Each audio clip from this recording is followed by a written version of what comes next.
नमस्कार सभी को। स्वागत करती हूँ आपका अपने YouTube चैनल हिंदी प्लस पर। और आज के इस वीडियो में हम करने वाले हैं कुंवर नारायण जी की कविता जिसका नाम है कविता के बहाने। तो कविता को स्टार्ट करने से पहले हम कवि के बारे में थोड़ा सा जान लेते हैं। जो इनका जन्म है 19 सितंबर 1907 को उत्तर प्रदेश फैज़ाबाद में हुआ था। इनकी प्रमुख रचनाओं को अगर हम देखें, जो इनकी प्रमुख रचनाएं हैं वो चक्रव्यूह, परिवेश, हम तुम, आत्मजयी, इतने दिनों अब अपने सामने कोई दूसरा नहीं, ये सारी इनकी क्या है प्रमुख रचनाएं हैं। और प्रमुख इनके पुरस्कार को अगर हम देखें, इनको क्या क्या मिला है, साहित्य अकादमी पुरस्कार मिला है, कबीर सम्मान मिला है, ज्ञानपीठ पुरस्कार मिला है, प्रेमचंद पुरस्कार मिला है, लोहिया सम्मान मिला है। तो ये इनको काफ़ी सारे सम्मान मिले हुए हैं, आप इनको पढ़ सकते हैं। और स्टार्ट करते हैं हम। कविता है कविता के बहाने। कविता एक उड़ान है चिड़िया के बहाने, कविता की उड़ान भला चिड़िया क्या जाने, बाहर भीतर इस घर उस घर, कविता के पंख लगा उड़ने के माने, चिड़िया क्या जाने।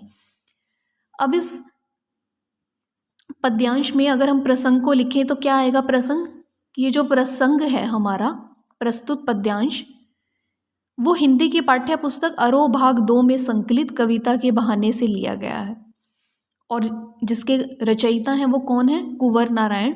और इस कविता में कवि क्या स्पष्ट करता है कि कविता के द्वारा अपार संभावनाओं को खोजा जा सकता है। और ये कहना गलत नहीं है कि जो कविता है उसका अस्तित्व ही समाप्त हो गया। व्याख्या अब इसकी हम स्टार्ट करते हैं। यहाँ पे कवि क्या कह रहा है कि कविता की जो शक्ति है उसको वर्णन करता हुआ क्या कह रहा है कि कविता एक उड़ान है, जहाँ एक जो चिड़िया होती है उसकी जो उड़ान है वो तो सीमित है ना, कि वो तो इस जगह से उस जगह उड़ने जा रही है। लेकिन वो कह रहा है कि जो कविता की उड़ान है वो असीमित है, जिसकी कोई सीमा नहीं है, क्योंकि उसमें नए नए भाव हैं, नए नए रंग हैं, नए नए विचार हैं जिसको कवि प्रस्तुत करता है। और कविता की उड़ान बहुत ऊंची है, जिससे भला चिड़िया क्या जाने, जिसे चिड़िया भी नहीं जान सकती। क्योंकि कविता में क्या है, भाव असीम होते हैं। कविता न केवल घर की बाहर भीतर मतलब हर जगह की गतिविधियों का वो वर्णन करती है। कविता सिर्फ घर परिवार की समस्याओं बल्कि वहाँ के बाहर के जो वातावरण है उसको भी क्या है वो मार्मिक वर्णन करती है। और कविता के साथ क्या है, कल्पना के पंख लगे हुए हैं, इसलिए उसकी उड़ान जो है वो क्या है, असीम है। और बेचारी जो चिड़िया है छोटी सी, वो कविता की क्या असीम शक्ति को कैसे पहचान सकती है। यहाँ पे कवि यही बता रहा है कि जो चिड़िया है वो क्या जाने। आगे है, कविता एक खिलना है फूलों के बहाने, कविता का खिलना भला फूल क्या जाने, बाहर भीतर इस घर उस घर, बिना मुरझाए महकने के माने, फूल क्या जाने। अब यहाँ पर कवि क्या कह रहा है, महकना, महकने का मतलब क्या होता है, सुगंध बिखेरना। अब इस पद्यांश में अब कवि क्या कह रहा है कि जो कविता है वो फूलों को देखकर खिलती है, उसी को देखकर ही पुष्पित होती है। और फूलों के समान कविता में भी क्या है, नए नए रंग भर जाते हैं। और कविता का खिलना क्या है, असीम है। लेकिन जबकि वो यहाँ पे कंपेयर कर रहा है ना उसको फूलों के साथ, वो कह रहा है कि जो फूल है उसका खिलना क्या है, ससीम है। फूल केवल क्या है, सिर्फ केवल और केवल खिलकर अपने चारों ओर ही सुगंध को बिखेरता है।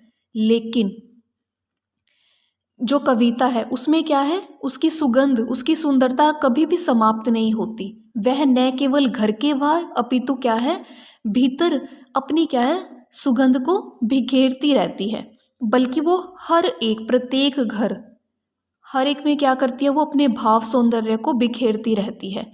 फूल तो केवल सिर्फ इतना ही जानता है कि बस सुगंध उत्पन्न करना और एक दिन खत्म हो जाना, एक दिन वो तो झड़ के बिखर ही जाएगा ना।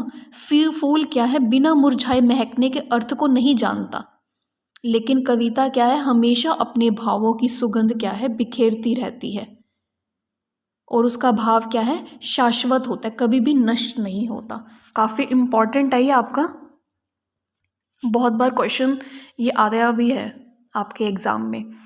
कविता एक खेल है बच्चों के बहाने, बाहर भीतर यह घर वह घर, सब घर एक कर देने के माने, बच्चा ही जाने। अब यहाँ पर कवि क्या कह रहा है कि कवि बच्चों की क्रीड़ाओं को देखकर, बच्चों के खेल को देखकर क्या है, अपनी कविता द्वारा शब्द क्रीड़ा करता है। क्योंकि वो तो शब्दों के साथ ही क्रीड़ा करेगा ना, शब्दों के साथ ही खेल खेलेगा, क्योंकि उसका क्या है, उसने तो कविता लिखनी है और बच्चों ने क्या करना है, खेल खेलना है। वह शब्दों के माध्यम से क्या करता है, नए नए भावों को, नए नए विचारों को अलग अलग तरह से क्या है, हमारे सामने प्रस्तुत करता है। जिस प्रकार बच्चे कभी घर में खेलते हैं, यहाँ पे अब क्या है, वो तुलना किससे कर रहा है, बच्चों के साथ कर रहा है ना। तो वो कह रहा है कि जिस प्रकार बच्चे कभी घर में खेलते हैं, कभी बाहर खेलते हैं, और अपने पराये का कोई भेदभाव नहीं रखते वो, क्योंकि बच्चे क्या हैं, हर किसी के साथ एक जैसे हो जाते हैं। तो यहाँ पे वो क्या कह रहा है कि उसी प्रकार कवि भी कविता के द्वारा सभी के भावों का वर्णन करती है, क्योंकि कवि भी नहीं देखता कि कौन बड़ा है कौन छोटा है, वो सभी के भावों का वर्णन करता है। बच्चों के खेल क्या है, बच्चों के खेल से कवि को भी क्या मिलती है, प्रेरणा मिली है ना। खेल खेल में बच्चे क्या करते हैं, एक दूसरे को अपना बना लेते हैं, एक दूसरे से जुड़ जाते हैं, और कवि भी बच्चों के समान क्या है, बाहर और भीतर के मनोभावों का वर्णन कर रहा है, उनसे प्रेरणा लेकर। वह समान भाव से सभी लोगों की क्या है, भावनाओं का चित्रण करता है, सभी की भावनाओं को प्रस्तुत करता है कविता में। जिस प्रकार बच्चे एक दूसरे को जोड़ते हैं, उसी प्रकार कवि भी क्या करता है, कविता के द्वारा सबको जोड़ने का प्रयास करता है। ये थी हमारी कविता। धन्यवाद।